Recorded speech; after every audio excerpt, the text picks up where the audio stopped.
Hörmətli vətəndaşlıq siyəmizdə davamlaşdırırız. Bugün Çislaq 2020 6. ayının 20. günü. Həftəki şənbə. Taladı söz desem, bu tüken söz desem, aptap mı desem yana hava tutuldu. Yok arkalık şeyine devamı.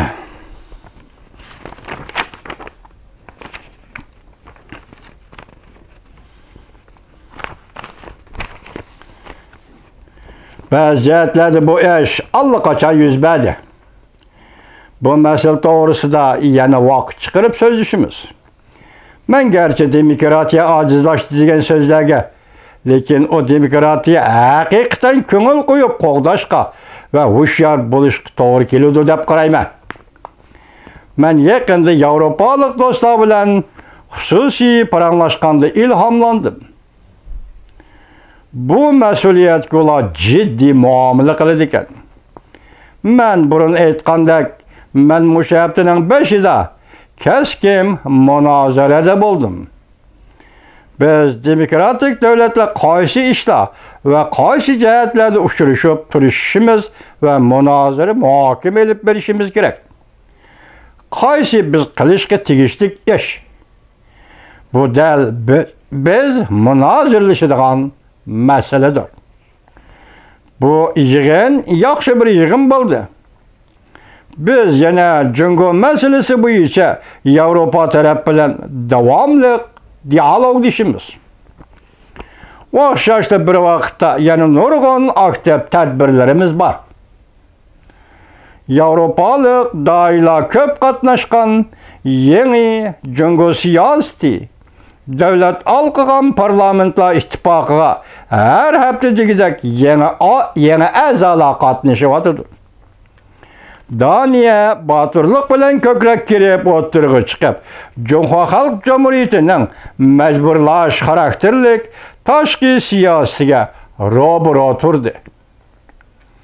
Shvetsiya taraf shu davlatlarda qurilgan ko'zi institutlarini butunlay taqab etdi. Bizning NATO'ga ittifoqlash davlatlarimiz hozirdan boshlab 2024 yilgacha bo'lgan aralıqda 400 milyard dollar davlat mudofaa xomchoti ajratishga qo'shildi.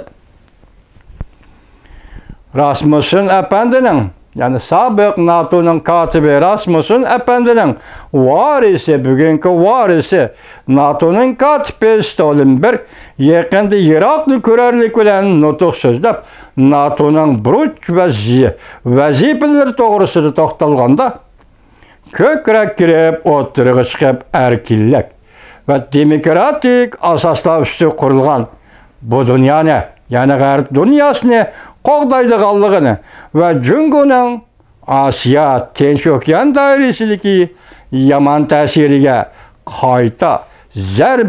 qaytarma zarba beradiganligini bildirdi.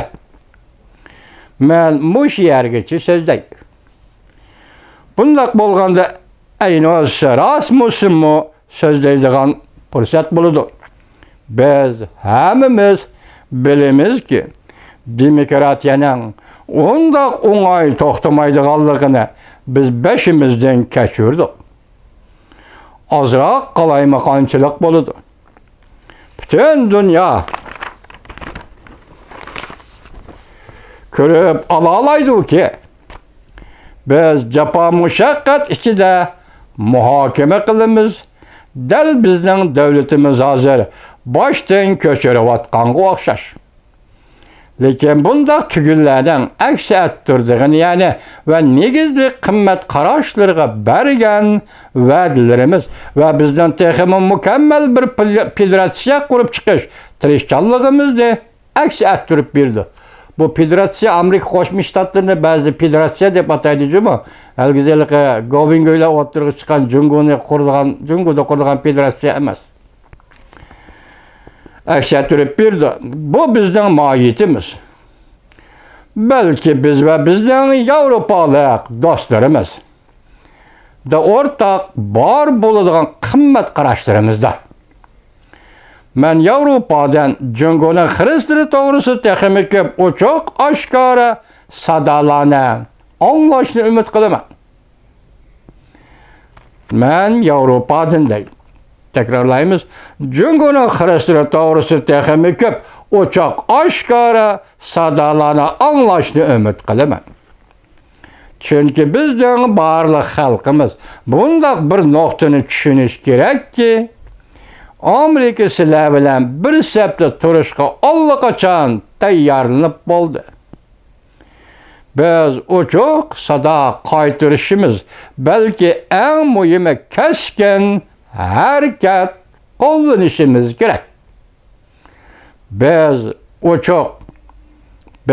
ochiq sado qaytarishimiz, balki eng muhimi keskin harakat qo'llanishimiz kerak.